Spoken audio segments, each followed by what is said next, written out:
above The caregivers are right above. above. And that's the point that I'm glad you mentioned that. There is not a wrong position as a caregiver. You know, you have to be in a position that you keep your back in a neutral position. The second that you round your back, you're going to put yourself at risk for injury. So in that instance, you know, it may mean that you may have one leg up in the bed. You know, whatever position you need to get in to move them, that keeps that back from being, you know, rounded, is the right position. So, you know, for somebody of smaller stature, they may have to put their one leg up in the bed to try to do that. Oh, I see. I see. Well, it sounds like, you know, several things that you've described you do in kind of small increments as opposed to doing the whole movement at once.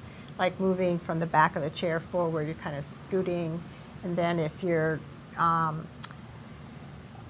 moving them up in the bed, you know, like pressing down, getting them, that you might do that several times, you said, so you're not doing all at once. Right. Yeah, and you know, and again, you're trying to achieve, you know, a certain goal, whether it's repositioning or getting them in and out of bed or getting them from lying down to sitting up. And if you skip steps, you know, you can, again, common, you know, you can see in some care facilities, the nursing aides are trying to get multiple people up, and they're moving around really fast, and they're, you know, they're just bending forward and pulling people up, and then at the end of the day, you know, they're rubbing their back on, oh, my back is sore, and so it's really taking doing those little things. Don't take that much more time, but it really makes a big difference in regards to decreasing the cumulative stress, you know, throughout the day as being a caregiver. Oh, okay. Right. Well, again, for those of you who just come on and watched our show, this is the Kapuna Connections TV series. We have Kevin Lockette with Ohana Pacific Rehab that is talking to us about injury prevention for caregivers. So, Kevin, another question that I had to do with those that are sitting in their chairs and begin to slide. You know, let's say if they're in a wheelchair or a regular chair, they begin to slide out of position. What do you do about situations like that? Obviously, they can be slouching, and that's probably not good for them as well. What do you do? Yeah, you know, that's a common problem is people will usually position people in a wheelchair, and they'll get them a nice position, they'll look good, and then, you know, they'll turn around, and 5 minutes later, they're almost on the floor, and the seatbelt's up around, you know, their chest, that type of thing. So to reposition them, that's a common mistake that you'll see too, is people will tend to go behind the person and grab the shoulders to try to pull them back up, and you got to be careful with that, because the shoulder joint is the most mobile joint, but it's probably the least stable joint that we have in our body, and so I try not, when I teach people to move, I instruct them not to grab underneath here, because especially if it's a more frail elderly person, you know, you could injure their shoulders. The other thing is that your blood vessels and your nerves go under here, and it's you know, you can injure them, and it hurts to pull them there. So what I recommend is that you actually go behind the chair and go behind the person, and put your arms around them, and then you lightly grab their wrists, and they have the person squeeze you, and so the pressure is actually on their flank or their side, which can take pressure, and then you can scoop them back up. You know, so that's a good way to do it. So you're lifting them from the elbow, essentially. Is that right? You're actually going behind the person, and then you're putting your hand here, and the person's squeezing you. So the pressure is on the side. And the other thing to keep in mind is that a lot of the elderly will have very fragile skin. Yes. And so, you know, kind of the really onion peel skin, and will be on blood thinners and things.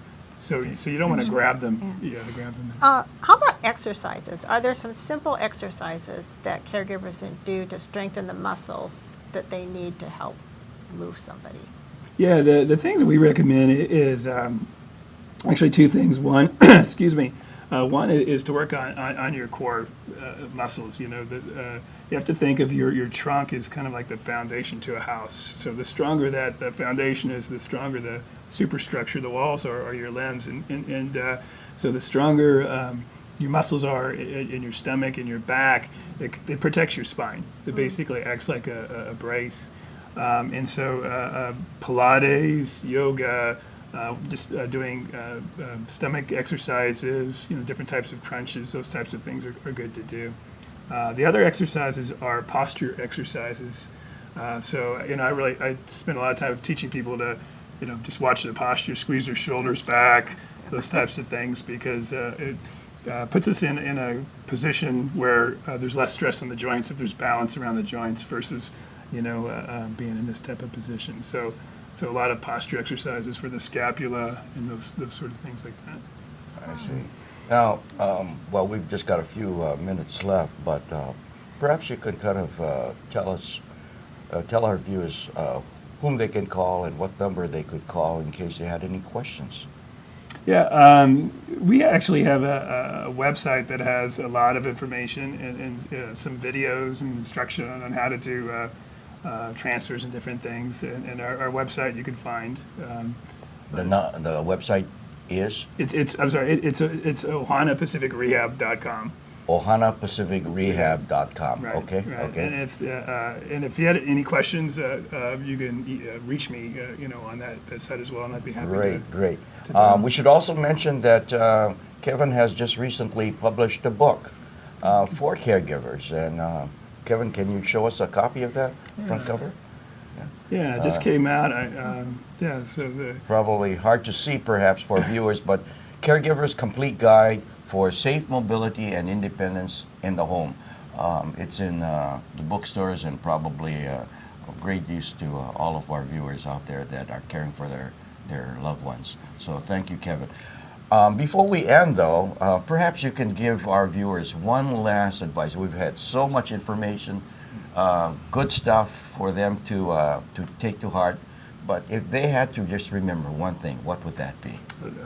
Well, one thing would be is to keep a neutral spine, keep your back straight regardless of what you're doing. If you're in the kitchen helping them in the bed, if you're gardening, if you keep a neutral spine and not a rounded back, you'll stay out of trouble.